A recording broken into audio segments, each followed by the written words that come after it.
Hello everyone. So in this video, we will understand what do we mean by this method of least squares. So for that, what we will do, we will just draw a graph with the x-axis and y-axis. And let's say we are plotting some values of x comma y, means the coordinates x comma y. This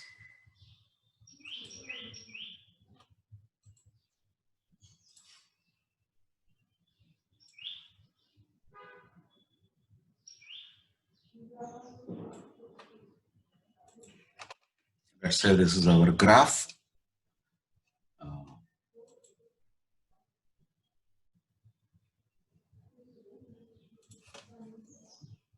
Let me consider this as y-axis. This is our x-axis. Let's say when I started plotting xy coordinates, suppose if I am getting like this, the plots, something like this.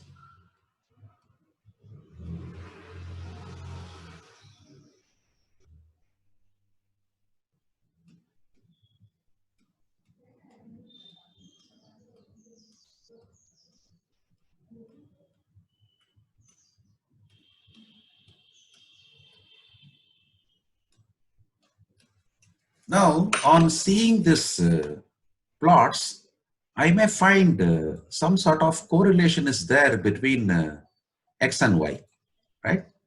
So I want to establish, can I able to establish some linear relationship, because I find that I can find a linear relationship between x and y. So that means I can try to fit a trend line like this. Either the trend line can go like this, and if it can be like this, or it can be tilted like this, or it can be like this, or it can be even like this, or it can be like this. Which one will be the best fit? That is what is our question. Whether this or that, whatever it is, right? So ideally, whichever is giving me less error. What do we mean by less error? The actual values, let us say we are going to find out a fit for a plus bx. I want to fit y equal to a plus bx. Now this a plus bx, this a value and the b value, it depends. Depending on this a value and b value, this will tilt like this way or that way, this way or this way, or it can go like this, or here also it can tilt this way or this way like that. Now the thing is, it all depends upon how much is the difference between this actual value of y and the forecasted value of the y. That means there is some error present in the fitted line. So I will also add, instead of a plus bx, I will also add what is called as error. Now what is this error? I can say error is now y minus of a minus of bx.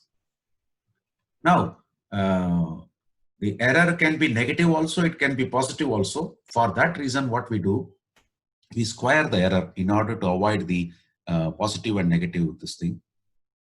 So y minus a minus b, the whole square. So our idea is, whichever I want to fit the best line of fit, in the sense for which the error is the least. Means I want to minimize this error. Objective is to minimize the error square. Minimize the error squares. So how do we do it? We will use the what do you call, maxima minima principle. Maxima minima principle of differential calculus. differential calculus. So for that, instead of using normal derivative, we'll use partial differentiation. For that, we will use partial differentiation. So in partial differentiation, how it is different from regular differentiation? In partial differentiation, whatever with respect to something which you are differentiating, apart from that, all other things are considered to be constants. So first of all, before I proceed, let me first expand this. So E square will be, it is like A plus B plus C the whole square, which will become A square plus B square plus C square. And then if I consider these two, there is a negative sign, so minus 2ay. Then if I consider y and bx, that is again a negative sign, so it is 2bxy. Then I need to consider, I first consider this and this, then this and this. Now I have to consider this and this.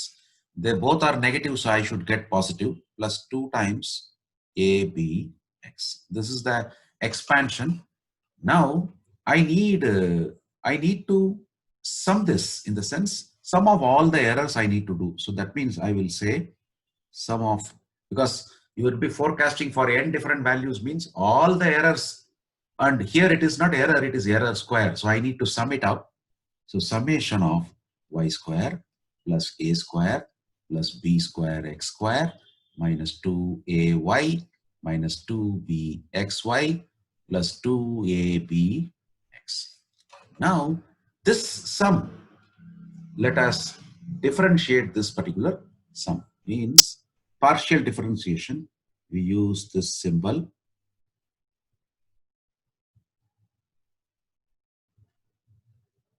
This symbol is used for partial differentiation. With respect to a, let us do it first. So if you look into sum y square, it doesn't have an a, so that becomes a constant. That means the first term will become 0. Or let me first expand this further. Sum y square plus sum n square. Sum n a square means it is n a square plus b square sum x square minus 2a sum y minus 2b sum xy plus 2ab sum x. So these are the things. So if I differentiate summation y square, it doesn't have an a, so it will become 0, plus this is having a, so I should keep this n, and then if I differentiate a square, it becomes 2a. Then this third term do not have any a in it, so it will become 0. The next term is having a, so I will have to keep 2 times summation y. Next term do not have an a, so it will become 0. Next term it is having a, I will write 2b summation x. So in the maxima minima principle, the first order derivative should be equated to 0. Should be equated to 0. Means I will completely equate this equation to 0, in the sense that is 2an minus 2 summation y plus 2b summation x has to be equated to 0. Now both sides, let me divide it by 2. Divide both sides by 2. We get what? An minus some y plus b some x equal to 0. Now let us take this sum y to the negative sum y to the other side. It will become positive y in the other side, and it will be equated to na plus b summation x. So this we'll call it as equation 1. Now let us do the same thing with respect to, let us do the partial differentiation with respect to what you call, just a minute, I need to insert some page.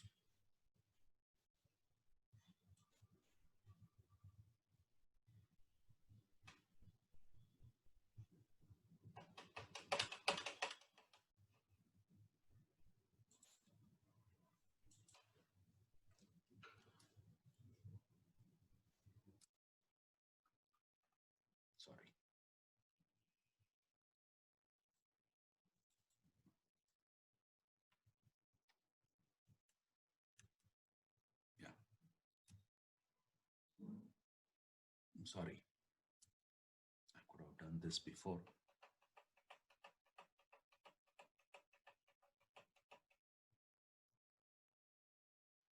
Yeah, so that is our this thing. Similarly, let us do partial differentiation of summation of e square with respect to b.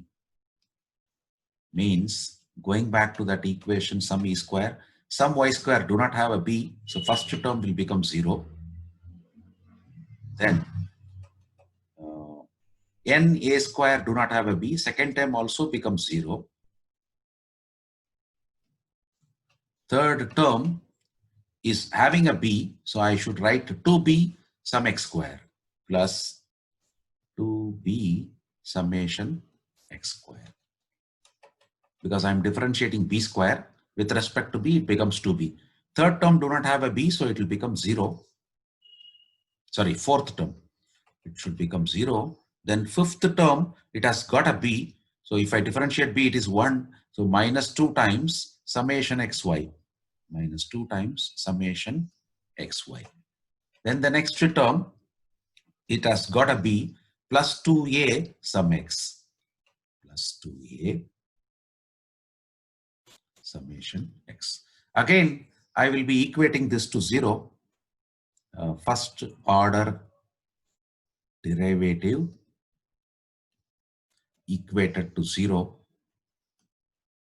What is all this equated to 0? It is the principle of maxima minima for a differential calculus. First order derivative will be equated to 0 and the second order derivative should be positive if I substitute this whatever values of a and b what I got. So that means here 2 times b summation x square, then minus 2 times summation xy plus 2a summation x should be equated to 0. Now dividing both sides by 2, divide both sides by 2, we get what? B sum x square minus sum xy plus a sum x equal to 0. Now let us take that sum xy to the other side.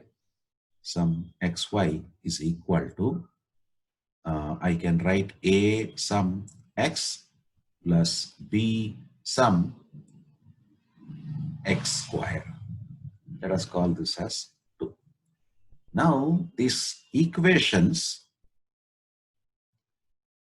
1 and 2 are called normal equations. These two are called as normal equations. And we are interested in finding these normal equations only using the maxima minima principle of a differential calculus, for which we had used the partial derivatives for solving it. And then by substituting the relevant values of a and b, we will be able to find the second derivative also, which we are not going into the depth now. So we are just stopping it till here only, first order derivatives. So these are the two normal equations using which we will be solving to find out what is a value and what is b value, right? So in case if you find this video to be useful, I request you to please like, share and subscribe to my channel.